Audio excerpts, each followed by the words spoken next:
Episode 5. Torn Between Two Worlds.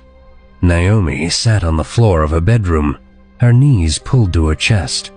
Her Bible lay open beside her, but the words blurred behind her tears. "Father, help me."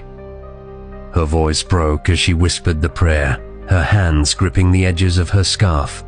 "I don't know what's happening to me. I know this is wrong. I know it, but why can't I stop?" A fresh wave of tears rolled down her cheeks.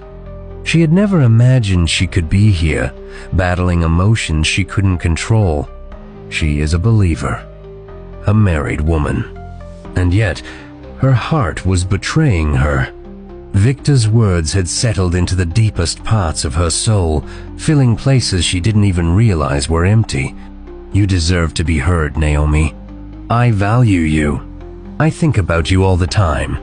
Each word played over and over in her mind, like a song she couldn't stop listening to. She should block him. She should delete his number. But why did the thought of losing him feel like suffocation? Later that night, Naomi tossed and turned in bed. The silence of the room was unbearable. She turned to David's side of the bed, empty. She reached for her phone. Her fingers hovered over Victor's chat. "Don't do it, Naomi." She squeezed her eyes shut. Her spirit was fighting, but her emotions were winning. Before she knew it, she had typed, "Are you awake?" The response was instant. "I was waiting for you." A tear slipped down Naomi's face as she stared at the screen. She was falling, and she didn't know how to stop. And just like that, her world began to tear down into the shadows unknowingly. Episode 6. The Battle Within. Naomi sat in the kitchen, staring at her phone. The cursor blinked in the empty text box. She had deleted Victor's number. She had blocked him, and yet her hands were trembling. She grabbed the edges of the sink, her breathing ragged. "Why is this so hard?" she whispered. "God, why am I in this mess? I pay my tithe, I give my offering, I pray. Why can't I get over this?" A lump formed in her throat as she shut her eyes. She had thought blocking him would bring peace. Instead, she felt restless, lost, like something inside her had been cut off. The hours dragged. She cleaned, she cooked, she played with Amani and Zuri, but her heart pounded with an aching emptiness.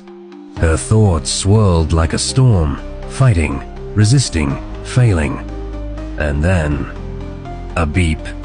She grabbed her phone before she could stop herself. Her chest tightened. "Hey, beautiful, did you block me? I've been trying to reach you for hours." Naomi's fingers hovered over the screen.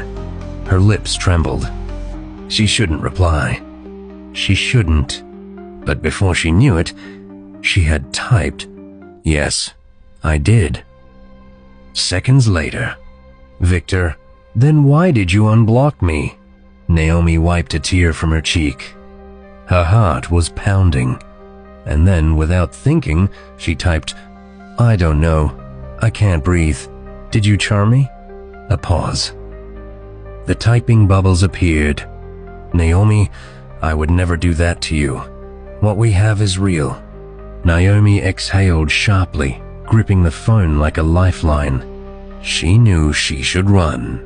But why did his words calm her? Why did she feel like no one understood her like he did? She should delete this chat. She should turn off her phone. She should. "I miss you."